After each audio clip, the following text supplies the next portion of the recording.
Let's go back about 14 years. The date was October 19th, 2011. It was a Champions League group stage match at Stamford Bridge, Chelsea versus the Belgian club Genk. For many Chelsea fans, one of the standout moments from that game wasn't just the scoreline or who we beat, it was something else entirely. That match is remembered for a few reasons. First, Fernando Torres, who had been struggling for form, finally seemed to get his confidence back. David Luiz, in one of the more iconic images from that night, was seen praying for him, blessing him on the field. Whether that moment was fate, faith, or just timing, Torres scored 2 goals, and Chelsea walked away with a commanding 5-0 win. It felt like the Torres we had all been waiting for had arrived. We, as Chelsea fans, celebrated that result and hoped it was a sign of bigger things to come. But while our attention was mostly on our own players, there was someone on the other side of the pitch that night who quietly turned heads. Amid Genk's tough evening, a young left-sided midfielder showed glimpses of something different. Every time the ball landed at his feet, you could feel the energy change. He was sharp, confident, and incredibly composed for someone playing against such a strong English side. It wasn't just a good performance. It was like he was playing on another level, as if he didn't quite belong to that team because he was already outgrowing it. He moved with vision, passed with purpose, and played like a man far older than his years. Even though Genk was overwhelmed, this one player refused to look overwhelmed himself. That night, Chelsea scouts took notice, and not long after, in the January 2012 transfer window, we signed him.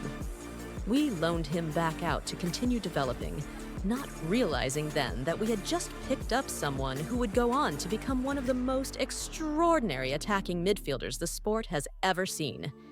Yes, that young talent from Genk was none other than Kevin De Bruyne. Forward to the present. Kevin De Bruyne has announced that after 10 unforgettable years, he's leaving Manchester City. After lifting countless trophies, including that historic treble during the 2022-23 season, he's decided the time is right to move on. His name is already etched in the annals of football history, a modern great. And for fans like us, it feels like the perfect time to look back and think about what truly made Kevin De Bruyne such a phenomenal player. What exactly was it that set him apart? Why will his name continue to echo through the halls of football conversation when we speak about midfield legends? Kevin De Bruyne was born on June 28, 1991, in Drongen, Belgium. His journey in football began early, first at VV Drongen, then Ghent, and finally with Genk at the age of 14. He was never one to wait around. By 17, he was already making senior appearances for Genk in 2008. Over the next few years, he would feature in 97 games, score 16 goals, and deliver several crucial assists. That 2011 night at Stamford Bridge might have been a harsh outing for Genk, but it was also a breakthrough moment that changed De Bruyne's life, and possibly Chelsea's history. After signing with Chelsea in 2012, he was loaned back to Genk and then sent on loan to Werder Bremen in the 2012-13 season. That season in Germany? That was the real eye-opener. He found his rhythm quickly, scoring 10 goals and assisting several others. Bremen wasn't exactly top-tier competition, but De Bruyne played a key role in helping them avoid relegation. People were beginning to take note. Then came his return to Chelsea in 2013, but things didn't quite go the way many of us had hoped. Under Jose Mourinho, opportunities were rare. Mourinho seemed to prefer players like Oscar and questioned De Bruyne's training intensity and tactical discipline. It wasn't long before the decision was made. In January 2014, Chelsea sold him to Wolfsburg for £18 million, a decision we now look back on with more than a bit of regret, because what happened next was nothing short of incredible. At Wolfsburg, De Bruyne exploded. The 2014-15 season was his breakout year. He scored 16 goals and delivered a mind-blowing 27 assists across all competitions. He didn't just have a good season, he dominated.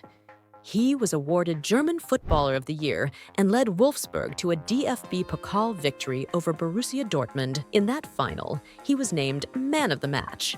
the midfielder who couldn't get into Chelsea's squad, was now running the show in Germany. In 2015, Manchester City came calling. The fee?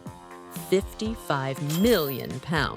At the time, it was the second most expensive transfer in Premier League history. Many questioned it. Critics labeled the move as overpriced. Some laughed it off. But De Bruyne didn't care. He let his football do the talking, and the rest is history.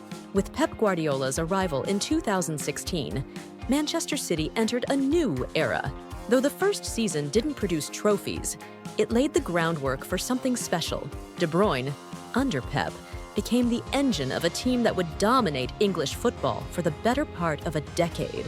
From 2017 to 2024, Manchester City turned domestic dominance into routine. De Bruyne was central to all of it. The 2017-18 Centurions season saw them break records left and right, finishing with 100 points. Kevin had 12 goals and 21 assists. One of his most memorable moments? Scoring against Chelsea at Stamford Bridge with his weaker foot, a perfect blend of technique and vengeance. He continued to show up when it mattered most. 4 goals against Wolves in the 2021-22 season, heroics in that DFB Pokal final, a stunning goal at the Bernabeu against Real Madrid in the 2022-23 campaign, that brilliant assist to Gundogan against Aston Villa on the final day of the 2021-22 season to snatch the title. These are the moments that define a legacy.